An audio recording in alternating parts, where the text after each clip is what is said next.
Bonjour, j'ai eu l'idée de comparer la théorie de l'attachement avec le fait de descendre une piste de ski.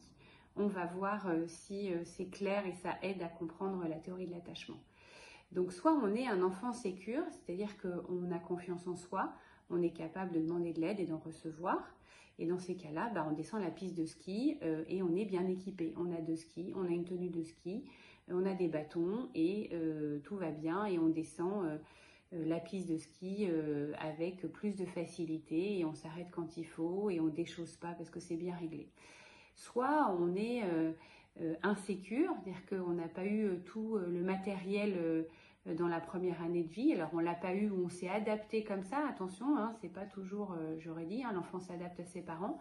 Et donc on va avoir soit par exemple on va dire un enfant hésitant, donc qui va avoir confiance en lui mais pas dans les autres, il va pas se montrer vulnérable, il va pas demander d'aide.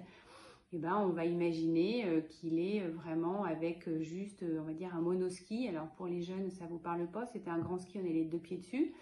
Et puis pas beaucoup, juste un pull, et puis il va avoir froid, il va être crispé, il va tenir fort, il n'a pas de bâton, il va être tout le temps concentré pour tenir en équilibre, ça va lui demander énormément d'énergie de se débrouiller par lui-même, et donc évidemment il fera moins de pauses, il ne regardera pas le paysage. Voilà. Par contre, il sera concentré sur ce qu'il fait, donc c'est des avantages et des inconvénients, mais il y aura un peu moins d'exploration du monde, il regardera moins un petit peu à l'extérieur de lui.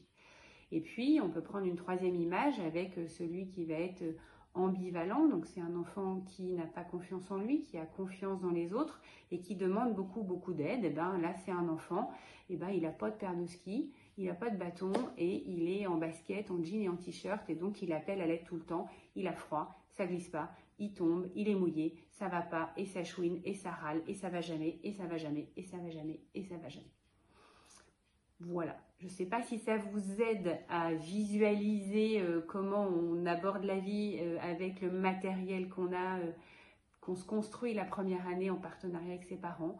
Je me suis dit pourquoi pas tenter cette métaphore-là, vous me direz si ça vous plaît ou pas. Voilà, à vos commentaires.